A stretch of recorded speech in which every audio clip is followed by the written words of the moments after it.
Hey guys, this is Coach Adrian with Blitz Kids, and today we're going to be going over some tactical puzzles. We'll be doing a lot. What I want to try and do is see how many I can solve, and I want to take you guys through the process again, but this time with no particular theme. So if you haven't watched my other videos over each theme, and what I mean by that is like forks, pins, skewers, then you want to go watch those videos first because now we're actually going to put it to the test and see how far we can go up the puzzle rating ladder. Alright, so let's just dive right into it.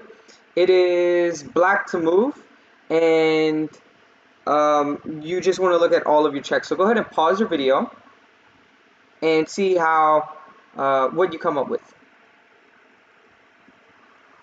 Alright, so in this position, it's queen to g5 and then queen to g2, and that will be checkmate. One thing I notice is all of my checks. That's what you have to calculate first. So is there any other checks? No, but this check just works out, so it's very simple. And now the king has to hide to the corner, can't go to f1 because the bishop on h3. So queen to g2, checkmate, nice. Next. Alright, bishop takes f3. Alright, go ahead and pause your video, see if you can figure this one out. And I'm trying to blitz them out as fast as possible. So here the one thing that you got to pay attention to is, again, your checks. Rook takes check, and then rook takes, and then rook takes, and that'll be checkmate. So that's it. Very nice. Next. Alright. This one's black to move. I'm going to try and slow down just a little bit here. Just the nose hair. Alright, so it looks like our opponent captured here on h8. Black to move. Okay, so queen takes f1 does not work because then bishop takes f1 or king takes f1. Bishop takes f1 preferably. So we look for checkmate threats. And so I want to play, let's say, queen f3. This is a checkmate threat because I'm threatening queen takes d1 checkmate. But the problem with that is after queen f3, queen takes f3. So I can't really draw the arrows right here for you guys. I'm sorry about that. Because it is puzzle time, it is test time, this is for a rating change, so they don't allow you to draw any arrows. See, I'm trying my best right here, but it's just not working. And so the checkmate at one threat does not work, so now I look at my captures. I have queen takes h2, queen takes f2, queen takes f1. All of these are possible. Queen takes f2 is also a check, but that's silly too.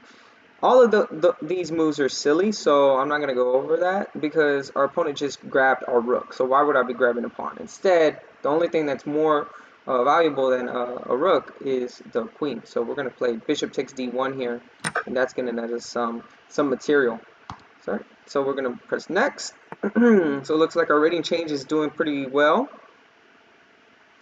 Okay, so white to move. Let's see if you can pause and figure it out.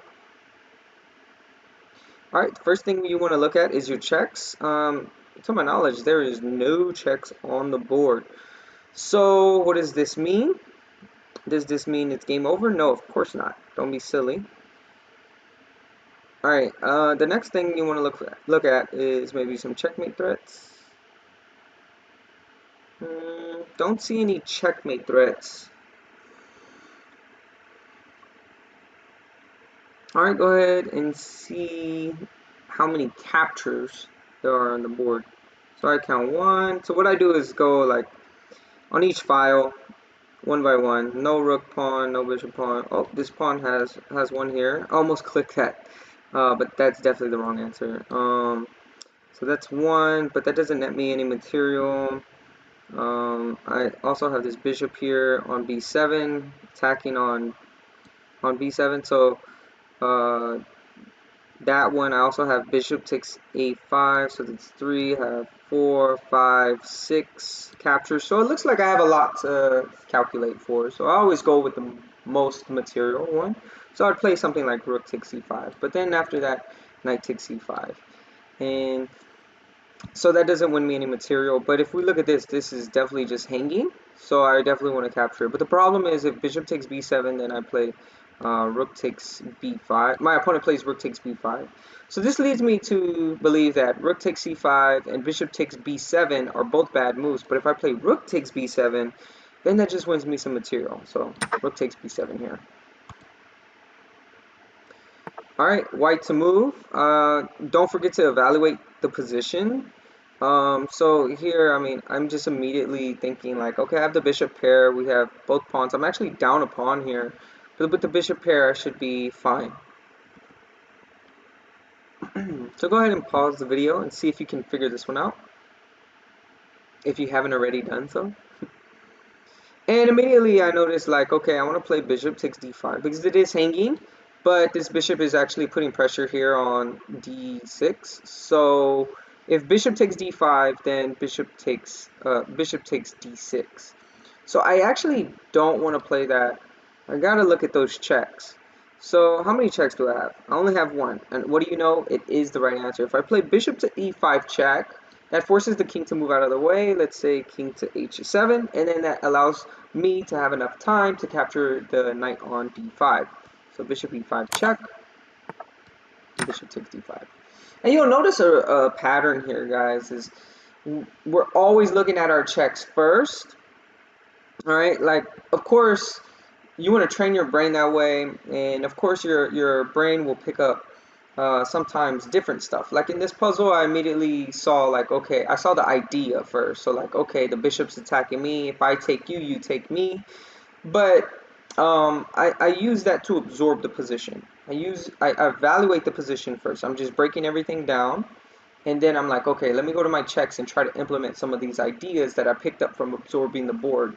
So I press next here, and we're going to see that process again.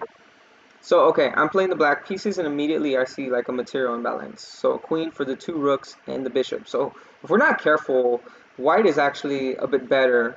All right, so, you know, queen for two rooks and a bishop. I have 3, 4, 5, 6, 7 pawns. He has 3, 6 pawns. So I'm actually up a pawn there. And so one strategy that I can take is like, okay, like taking the pawns and then moving these passed pawns forward. That's one strategy. But this one is cut and dry. This one's very simple. I need to look at my checks, right? So the only check that I have in the position is queen takes here. And what do you know? That's a checkmate. So I don't even have to calculate any further. I don't have to entertain queen takes b3. I don't have to entertain queen takes e5. I don't have to entertain any of these captures, any of these threats. All I have to do is look at my checks first. And if the first check works, then use it, do it. So queen takes e1, checkmate. Can't complain on that one. Very simple. Alright, so I'm going to do the process again. I'm going to evaluate the position. So I notice queen, queen, 1, 2 minor pieces versus 3 minor pieces. So it looks like I just sacrificed a piece here. 2 rooks versus 2 rooks, okay. 3, 6, 7, 3, 4 pawns. So even though I sacrificed a piece, I actually have a lot of pawns here. So, go ahead and pause the video, see if you can figure this one out. Alright, so in this position, again, it's very simple. We look at all of our checks. So since we're down in material, I know that this puzzle isn't going to be like, oh, win a bishop. Why? Because I sacrificed the bishop, and if I win a bishop, I'm just going to regain my material back. Another thing I notice about this position, the king is wide open, so I'm definitely hunting the king here. So I just start looking at my checks again. Queen takes g6 is the only check on the board that I can see. Yeah, all of these pieces are undeveloped. But I have 2 attackers around this king, so I definitely want to utilize that as quick as possible. And this also comes with some material gain. I want a pawn here, and nevertheless, I just gain more material. So queen takes g6. And now checkmate in 1. Yeah, really try and solve this. All right, so I'm going to give you guys 3 seconds. 3, 2, 1, 0. All right, so let's see if you guys found this move. Queen to g7. If you did, congratulations. You're checkmate in 1 master. All right, here, evaluate the position again. Queen for queen. I have 3 minor pieces versus 3 minor pieces. Okay, that's equal. Everything's equal so far. 1, 2, 3, 4, 5, 6. 1, 2, 3, 4, 5, 6. So this position is equal, so I actually can win some material. So I immediately look at my checks. I have knight to f6 check. This forks the king and queen, but I have to be careful because the pawn is there.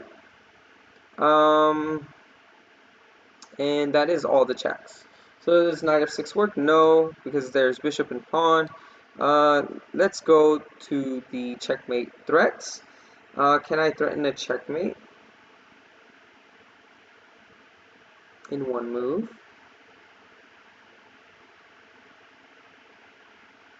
No, I don't see any checkmate threat. So we're going to move on to captures. Alright, so we're kind of far down the list now. But there's a lot of captures. There's bishop takes d6, bishop takes h6. There's knight takes d6, knight takes c5. There's also queen takes h4. Don't forget about my opponent's pressure down here. My opponent's putting pressure here. I'm just curious, what's the threat if I just capture here? This just looks like a free bishop, right? So is the idea something like knight fork here? No, because I have my knight here. I'm just thinking, guys. Hold on. Yeah, I believe I could just capture. And looking at the pressure, if bishop takes knight, then I have knight takes knight. Seeing if there's any queen fork or some knight fork that I'm not paying attention to. I'm good. Yeah. Queen takes. And now knight takes. Alright, awesome. Alright, let's go to the next one.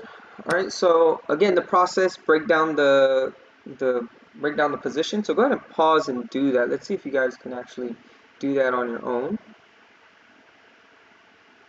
Alright, good job. Now, if you broke it down correctly, you should have came up with, okay, queen, queen, bishop, bishop. You're down a minor piece, and then you have 5 pawns, but you have 6 pawns. So you're actually down 2 pawns, and or 2 points, I should say. And now some of the ideas that I'm noticing that this king is kind of cramped. So by evaluating the position, one, you get ideas, and two, you start to notice what you're looking for. So we're really not going for material here. But let's look at our checks. You know, I like this idea, queen to h6 check. But then there's queen to h2. But then I have rook to c1 check, which forces bishop to f1. And then rook takes f1 check. And then king to g2. The bishop is on b4. It's actually protecting there, so I'm not afraid. And that does win us our minor piece back. We have the attack, and then we can continue our attack with maybe something like queen to c6. Okay, so that's definitely a possibility. I'm looking to refine my calculation because I probably missed something that's maybe even better. But for sure, this is a really good move. So, trying to see.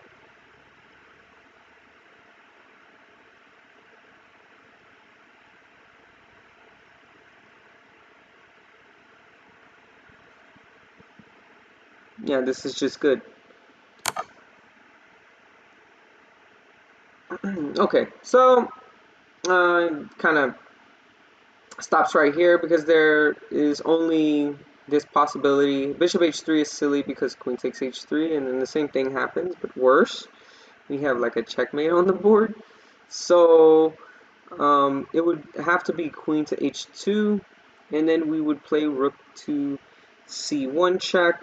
Bishop to f1 would be forced, and then we could play rook takes f1 check, and after king to g2, we can have something like, I would play probably queen to c6 here, just because I'm getting ready to play this discover attack, and how do you stop that?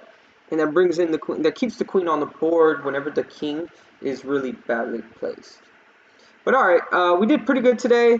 Hopefully I rushed you. I was like going really quick, and if you guys want to see more videos, don't worry, I'll be making more content over these puzzle rushes, and I might even do a puzzle duel. So hopefully you guys learn something, do the process. Process again is you want to first evaluate the position, make sure that you break down the position so you know what you're looking for. Hint, hint. That's a big hint for these puzzles. If you're down in material already, on chesskid.com, you're not really going to be going for material. Instead, you're going to be going for something different. You're going to have an imbalance in your favor, and it may not be material. It may be getting at the king's throat, going for checkmate, playing aggressively. All right, so by just evaluating the position, you actually get a lot of hints. There might be an exposed diagonal that you need to exploit. Just all kinds of things. So make sure you do that. That's step one. Step two, you really want to absorb all those ideas and then calculate them through. And you always calculate your forcing moves. So that's checks, checkmate threats, captures, and then attacks. All right? And then once you do that, most likely you will find the correct answer. And it's really that simple formula. It's a two-step formula. Evaluate, calculate. Evaluate, calculate. And those two game mechanics will make your chess game go so far ahead.